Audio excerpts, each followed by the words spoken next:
ഇന്ന് റോമർക്ക് എഴുതിയ ലേഖനത്തിലെ വളരെ പരിചിതമായ ഒരു വാക്യമാണ് നമ്മൾ ധ്യാനിക്കാൻ പോകുന്നത്. റോമർക്ക് എഴുതിയ ലേഖനം, ദൈവത്തിന് സ്തോത്രം, 16-ാം അധ്യായത്തിൻ്റെ 20-ാമത്തെ വാക്യമാണ് നമ്മൾ ധ്യാനിക്കുന്നത്. നിങ്ങൾക്ക് ഏറെ പരിചയമുള്ളൊരു വാക്യമാണ്. റോമർക്ക് എഴുതിയ ലേഖനം 16-ാം അധ്യായം 20-ാം വാക്യം. സമാധാനത്തിന്റെ ദൈവമോ വേഗത്തിൽ സാത്താനെ നിങ്ങളുടെ കാൽ കീഴെ ചതച്ചു കളയും.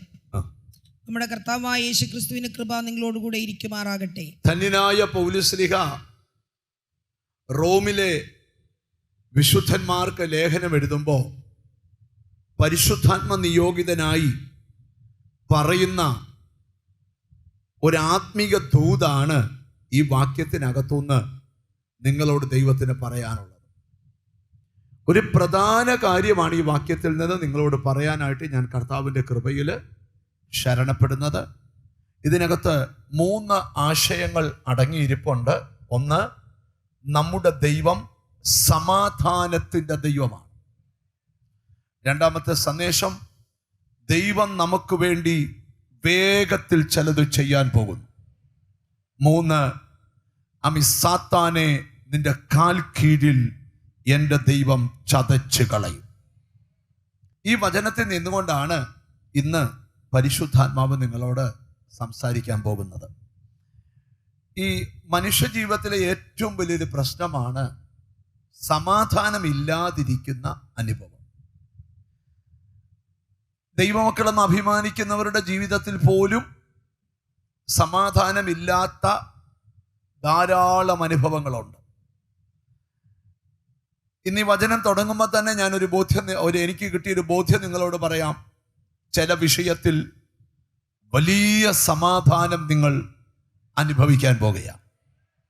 അതെന്തൊക്കെയാന്ന് ചില കാര്യങ്ങൾ അക്കമിട്ട് നിങ്ങളുടെ മുമ്പിൽ നിരത്താനുണ്ട്. എന്നാൽ ഏറ്റവും കൂടുതൽ സമാധാനത്തെക്കുറിച്ച് അല്ലായിരിക്കും ഇന്ന് പ്രസംഗിക്കുന്നത്. ദൈവം ചില കാര്യം വേഗത്തിൽ ചെയ്യുമെന്നുള്ളതാണ് ഇവിടേക്ക് ലഭിച്ചിരിക്കുന്ന സന്ദേശം. അടുത്തിരിക്കുന്ന ആളെ ഇന്ന് തൊട്ടേച്ച് പറ, നിനക്ക് വേണ്ടി ദൈവം ചില കാര്യം വേഗത്തിൽ ചെയ്യുമെന്ന് പറ.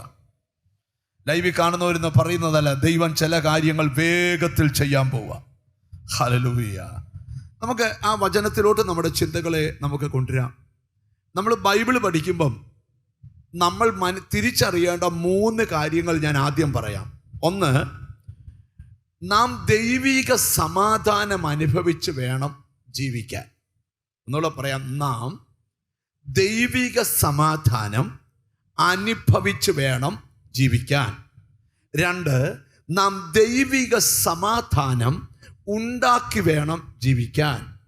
3, നാം ദൈവിക സമാധാനം മറ്റുള്ളവർക്ക് പറഞ്ഞു കൊടുത്തു വേണം ജീവിക്കാൻ. ഒന്നുകൂടെ ഞാൻ പറയാം, നാം ദൈവിക സമാധാനം അനുഭവിച്ചു വേണം ജീവിക്കുവാൻ. എത്ര പേര് അതിന് ആമീൻ പറയും? എനിക്ക് ദൈവം തരുന്നൊരു ബോധ്യം, ഒത്തിരി നാളുകൊണ്ട് നിന്റെ സമാധാനത്തെ കെടുത്തിയ ചില കാര്യത്തിൽ വലിയ സമാധാനം ദൈവം നിനക്ക് തരാൻ പോവുകയാണ്.